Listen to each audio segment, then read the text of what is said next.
Occasion ఏదైనా location ఎక్కడైనా తెలుగువారి వేడుక అంటే ఆలివ్ మిఠాయి ఉండాల్సిందే. ప్రస్తుతం మనతో పాటు లైవ్ కాల్ అందుబాటులో ఉన్నారు జేడి లక్ష్మీనారాయణ గారు, జై భారత్ పార్టీ వ్యవస్థాపక అధ్యక్షులు, అలాగే మాజీ సిబిఐ జేడి కూడా. పైగా ఆయన ఇంతకుముందు యాంటీ టెర్రరిస్ట్ స్క్వాడ్ కి పనిచేస్తున్నారు. ఆయనతో మాట్లాడదాం. ఆపరేషన్ సింధూర్ పై ఆయన ఏం చెప్తారో ఒక్కసారి చూద్దాం. సార్ నమస్తే అండి. నమస్తే నిరుపమ గారు. సార్, మొత్తానికి యుద్ధం మొదలైంది అని అనుకోవచ్చా? ఎందుకంటే ఆపరేషన్ సింధూర్ తోటి ఎక్కడెక్కడైతే పాకిస్తాన్ ఉగ్రవాదులు ఉన్నారో వాళ్ళందరినీ తుడిచిపెట్టేయాలి అని చెప్పేసి భారత ప్రభుత్వం నిర్ణయం తీసుకున్నట్లు కనిపిస్తా ఉంది. రాత్రి 1:05 నుంచి 1:30 వరకు కూడా కాల్పులు జరిగాయి అని చెప్పి మన ఆర్మీ అధికారులే ఇప్పుడు ప్రెస్లో మాట్లాడారు. సో దీన్ని ఎలా చూడాలి సార్? అసలు ఆపరేషన్ సింధూర్ ఎక్కడి వరకు వెళ్ళబోతోందని అనుకుంటున్నారు సార్ మీరు? ఆపరేషన్ సింధూర్ ని ప్లాన్ చేసి విజయవంతంగా ఎగ్జిక్యూట్ చేసిన మన భారతదేశ రక్షణ దళాలకు, వారిని మార్గదర్శనం చేస్తూ వారి వెంట ఉన్న ప్రధానమంత్రి గారు, తర్వాత రక్షణ మంత్రి గారు, హోంమంత్రి గారు, తర్వాత national security advisor Ajit Doval గారు, మిగతా వారందరికీ కూడా మొట్టమొదటిసారిగా మనం అభినందనలు తెలియజేయాలి. ఎందుకంటే ఏప్రిల్ 22వ తర్వాత 2వ రోజున పహల్గావ్లో జరిగిన సంఘటన తర్వాత అనేక చర్చలు మనం రోజు టీవీ మాధ్యమాల్లో చూస్తూనే ఉన్నాం. యుద్ధం రాబోతోంది, ఆ తర్వాత ఇక పాకిస్తాన్ ఉండదు, ఇలా రకరకాల చర్చలు జరిగాయి. కానీ స్పష్టంగా ప్రధానమంత్రి గారు పహల్గావ్లో జరిగిన సంఘటనలో ఎవరైతే భాగస్వాములయ్యారో వారిని, వారి మద్దతుదారుల్ని, వారి కుట్రలో భాగస్వాములయ్యే వారిని భారతదేశం వదలదు, భూభాగంలో ఎక్కడున్నా కూడా వాళ్ళ మీద చర్యలు తీసుకుంటామని వారు చెబితే, మన అమిత్ షా గారు వచ్చేసి మిట్టి మే మిలా దేంగే అన్నారు ఆయన. తర్వాత రక్షణ మంత్రి గారు మూతోడికే జవాబు దేంగే అన్నారు. కాబట్టి ఈ విధంగా భారతదేశం యొక్క నిర్ణయం అన్నది చాలా స్పష్టంగా మనకు వెళ్ళింది. ఎప్పుడు కూడా భారతదేశం ఉగ్రవాదానికి వ్యతిరేకంగా పనిచేస్తుంది. దేశంలో ఉన్న నాగరికులు కానీ వారి మీద కాదు, ఉగ్రవాదం మీద భారతదేశం ఎప్పుడు కూడా ఉక్కుపాదం మోపాలన్న కాంక్షతో ఉంటుంది. కాబట్టి ఈ మధ్య రోజుల్లో అనేక రంగాలు, అంటే మనం జనరల్ గా ముప్పేట దాడి అంటే మీరు చూసుకుంటే దౌత్యపరంగా మనం అనేక చర్యలు తీసుకున్నాం. దౌత్యపరంగా వాళ్ళ వీసాలు రద్దు చేయడం, తర్వాత వాళ్ళ ఎంబసీలో స్ట్రెంగ్త్ తగ్గించడం, ఆ తర్వాత వచ్చేసి ఇండస్ వాటర్ ట్రీటీ ఏదైతే ఉందో దాన్ని అబెన్స్ లో పెట్టడం, తర్వాత మన భూభాగాన్ని, మన గగనతలాన్ని వాళ్ళ విమానాలు రానివ్వకపోవడం, వాళ్ళ షిప్స్ ఏవైతే ఉన్నాయో నౌకలు మన పోర్ట్లోకి రానివ్వకపోవడం, ఇలా రకరకాల చర్యలు మనం తీసుకున్నాం. ఆ తర్వాత దౌత్యపరంగా ఈ చర్యలు తీసుకుంటూ అంతర్జాతీయ స్థాయిలో పాకిస్తాన్ ని మళ్ళా ఒకసారి ఎక్స్పోజ్ చేశాం. అంటే ఈ పెహల్గావ్ దాడి వెనకాల, ఈ ఉగ్రవాదుల వెనకాల పాకిస్తాన్ ఐఎస్ఐ మరియు పాకిస్తాన్ దేశం కూడా ఉందని అన్ని దేశాలను మనం చెప్పడం వల్ల సుమారుగా 153 దేశాలు భారతదేశానికి మద్దతుగా పలికి. ఆ తర్వాత యునైటెడ్ నేషన్ సెక్యూరిటీ కౌన్సిల్లో నిన్న జరిగిన మీటింగులో పాకిస్తాన్ ని మళ్ళా ఏకాకి చేసి వాళ్ళను తూర్పారబట్టారు నిన్న మీరు చూస్తే. ఆ తర్వాత పాకిస్తాన్ పార్లమెంట్ లోనే వాళ్ళ ఎంపీలే మాట్లాడారు, మనం ఎక్కడ యుద్ధం చేస్తాం, మీ ఎంపీలే రాలేదు ఇక్కడికి, మన దగ్గర డబ్బులు ఎక్కడ ఉన్నాయి, ఈ విధంగా మాట్లాడారు. సో ఇదంతా కూడా సైకలాజికల్ వార్ఫేర్ అన్నమాట. ఆ తర్వాత వాణిజ్య పరంగా కూడా అనేక చర్యలు, తర్వాత అంతర్జాతీయ సంస్థల నుంచి వాళ్ళకి నిధులు రాకుండా ప్రయత్నాలు కూడా మనం చేస్తున్నాం. జయశంకర్ గారు ముఖ్యంగా మనం ఇక్కడ మాట్లాడుకోవాలి.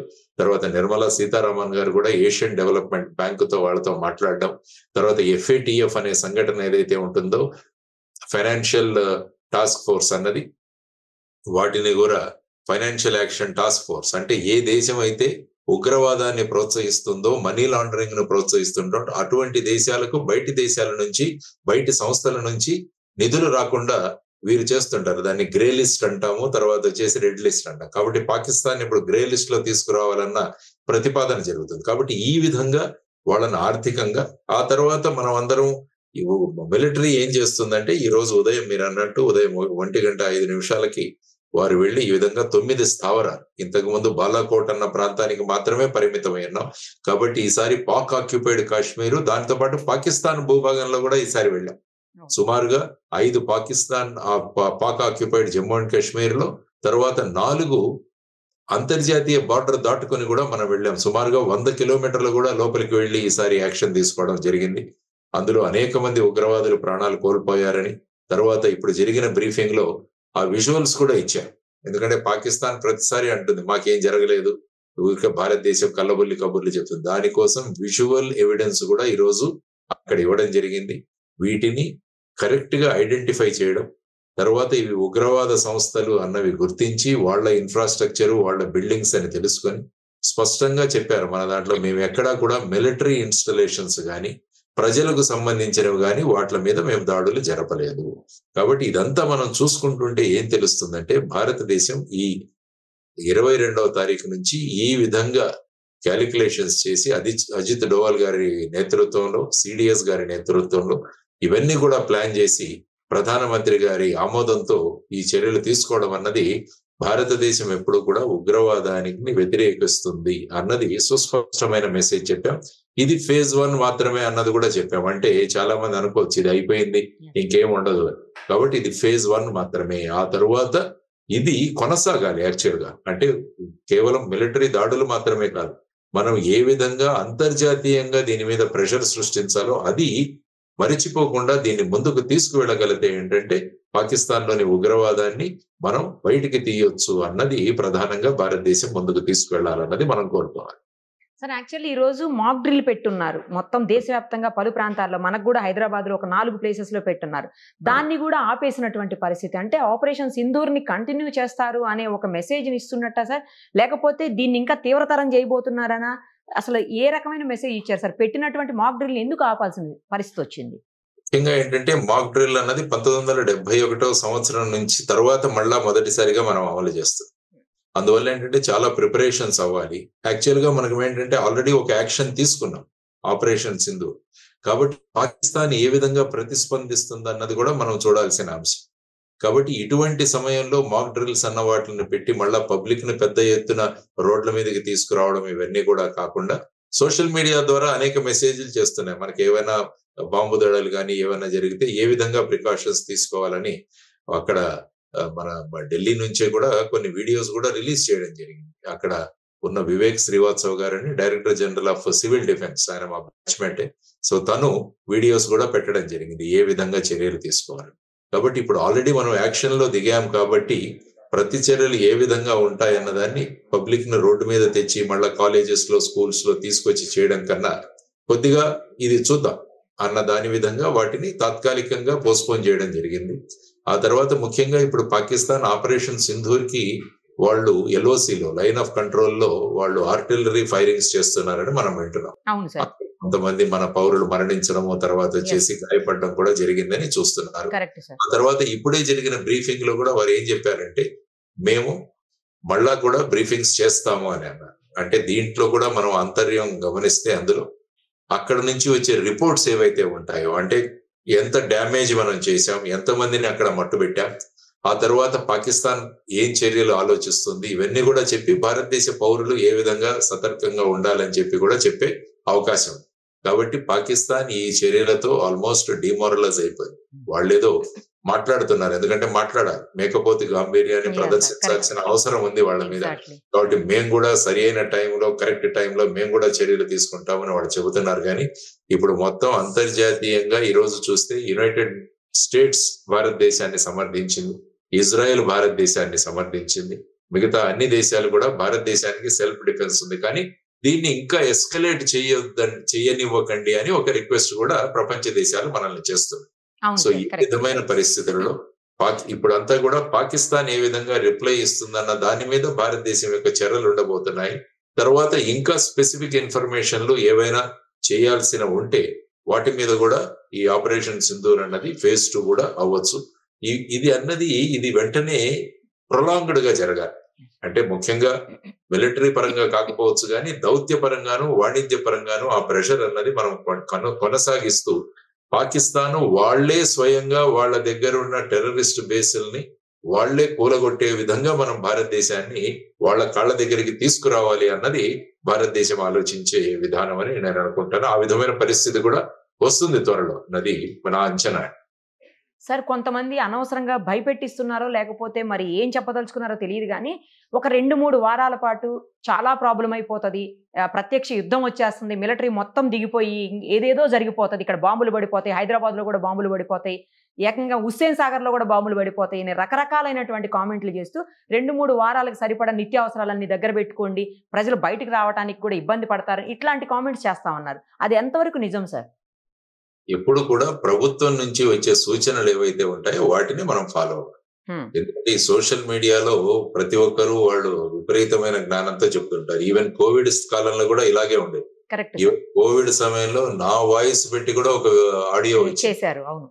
అంటే ఆ విధంగా కొంతమంది ఉంటారు ఈ విధంగా వాళ్ళ ప్రభావాన్ని చూపించడానికని. కాబట్టి ప్రభుత్వం ఏదైతే మెసేజెస్ పెడుతుందో, ప్రభుత్వం ఏదైతే ఆథెంటిక్ వీడియోస్ ఏదైనా పెడుతుందో, ఆథెంటిక్ గా ప్రభుత్వం ఏదైతే సూచనలు ఇస్తుందో వాటిని ఫాలో చేయాల్సిన అవసరం.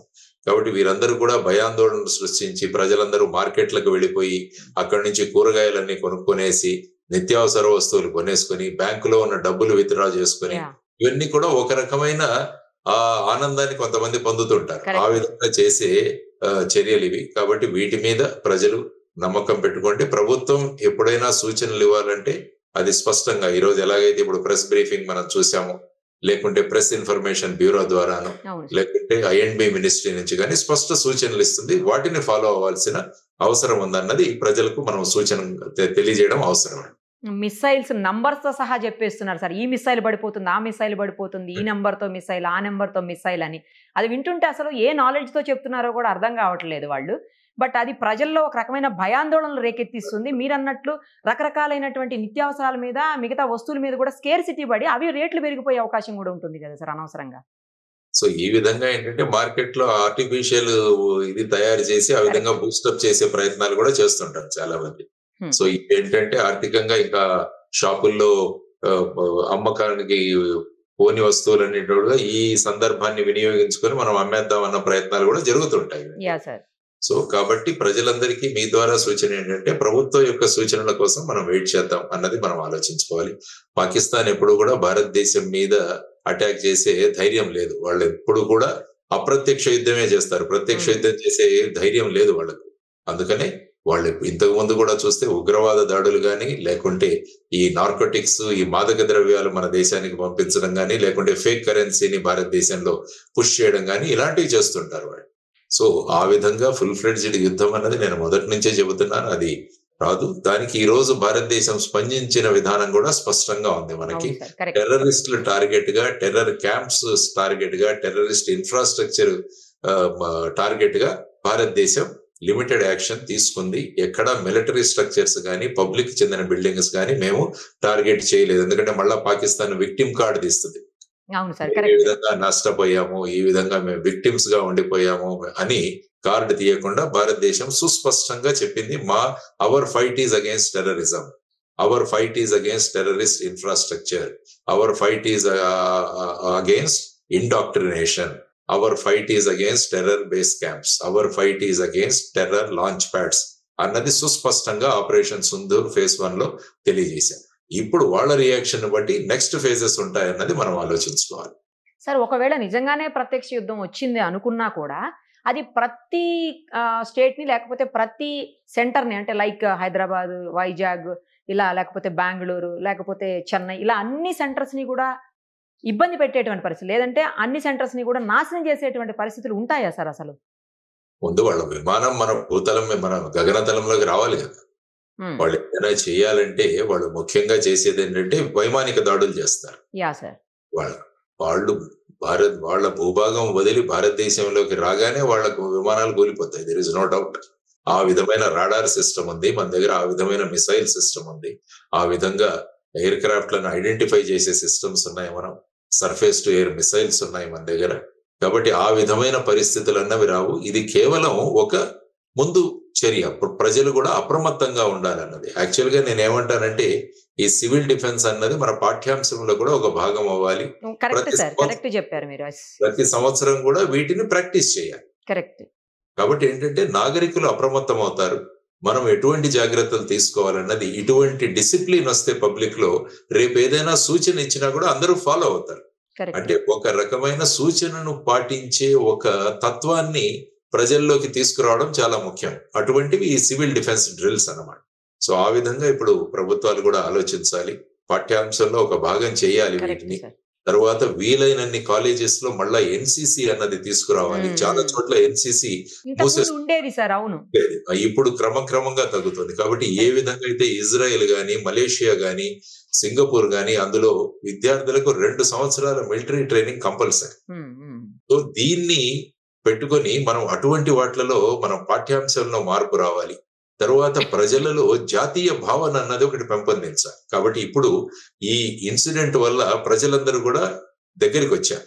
కాబట్టి ఈ విధంగా ఏకమైన ప్రజలను మళ్ళా కులాలని మతాలని విడిపోకుండా జాతీయ భావనలు వీళ్ళలో తీసుకొచ్చి నేషనలిజం దిశగా ప్రజలను తీసుకువెళ్ళడానికి కూడా దీన్ని ఉపయోగించుకొని మనం చేయగలిగితే ఏమవుతుందంటే మన కేవలం ఇటువంటి ఉగ్రవాద దాడులు కాదు, సమాజంలో జరిగే ఏ అన్యాయాన్నైనా కూడా ప్రజలు కలిసి ఎదుర్కోగలరు అన్న భావనలు మనం తీసుకురాగలిగితే అప్పుడు అది నిజమైన జాతీయవాద విధానంగా నేషనలిజం వైపు మనం ప్రజలు తీసుకోవడానికి ఈ అవకాశాన్ని వినియోగించుకోవాలని కూడా నేను అంటున్నాను. కరెక్ట్ చెప్పారు సార్. సార్ ఇప్పుడు ఈ మాక్ డ్రిల్స్ కానీ లేదా సివిల్ డిఫెన్స్ చేసేటువంటి డ్రిల్స్ కానీ అవి రియల్ గా అనిపించేలాగా చేస్తారు కదా సార్. అవి వాటి వల్ల ఎంతవరకు ఉపయోగం ఉంటుంది అని కూడా ఒక చర్చ నడుస్తూ ఉంది సార్. అనవసరంగా భయపెట్టించడం తప్పించి దీనివల్ల ఉపయోగం ఏముందని కొంతమంది మాట్లాడారు. లేదు, రాబోయే యుద్ధానికి వీళ్ళని సన్నద్ధం చేస్తున్నారని కొంతమంది మాట్లాడుతున్నారు.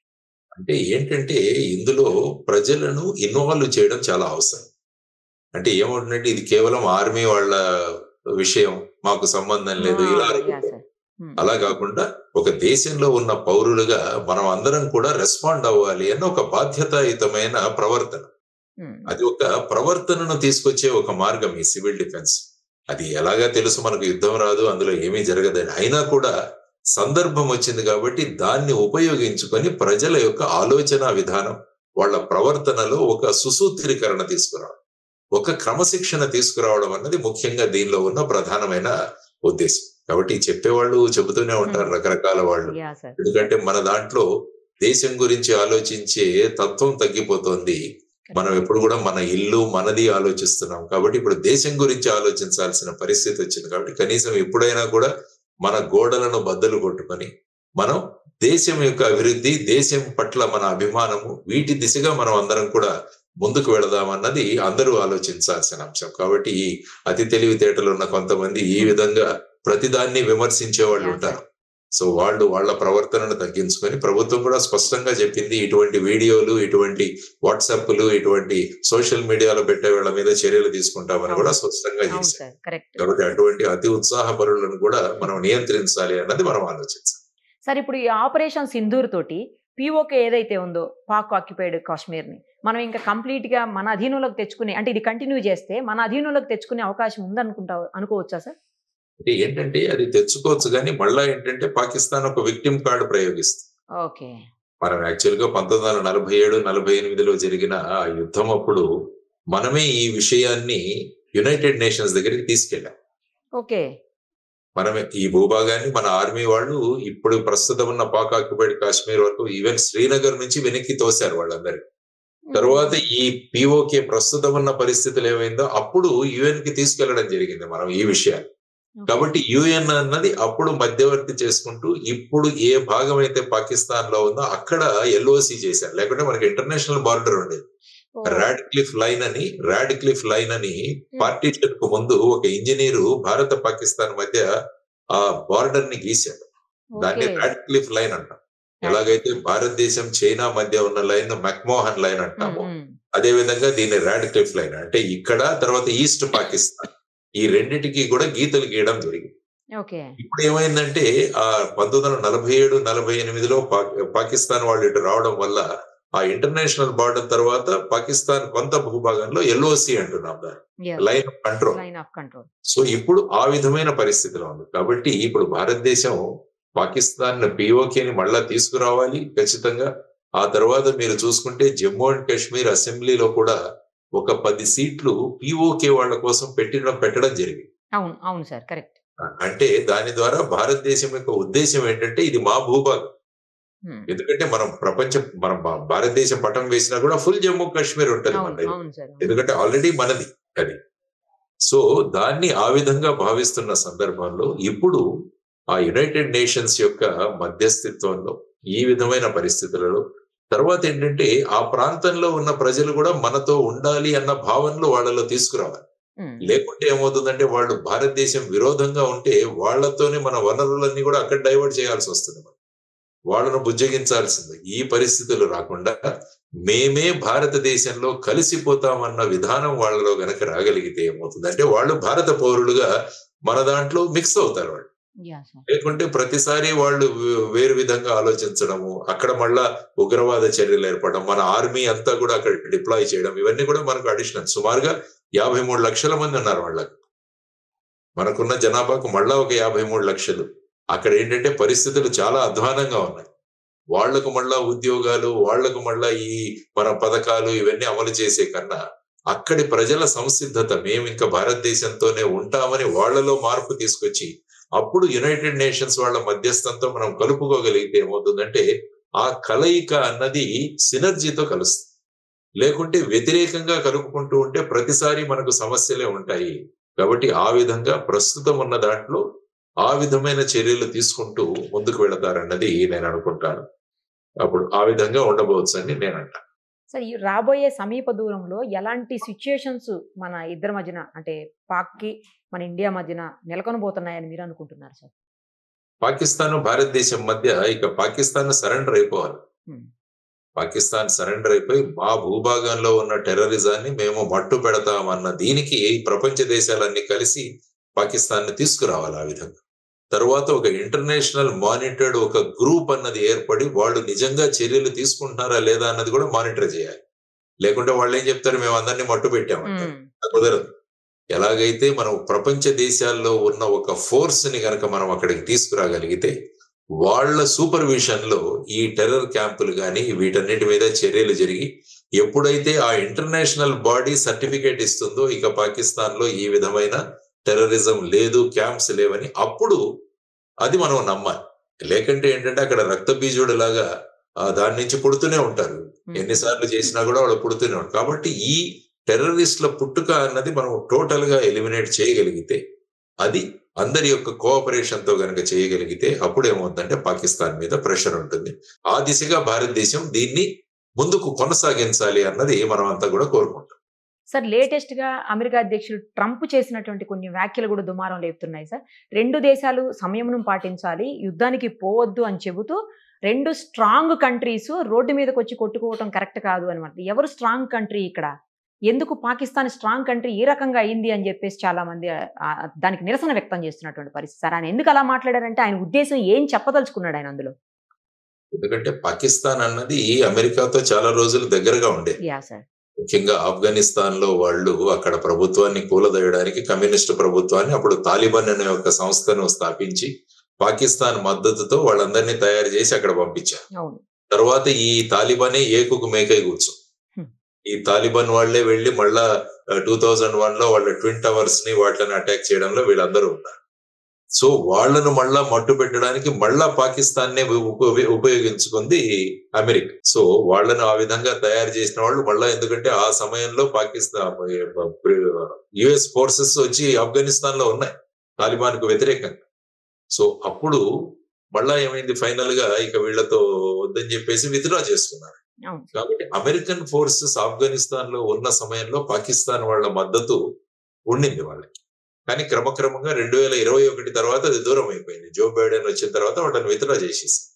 సో దానివల్ల ఏమవుతుందంటే పాకిస్తాన్ చాలా దగ్గరగా ఉన్న దేశం, వాళ్ళకి F-16లు కానీ ఇవన్నీ కూడా చాలా సరఫరా చేస్తారు.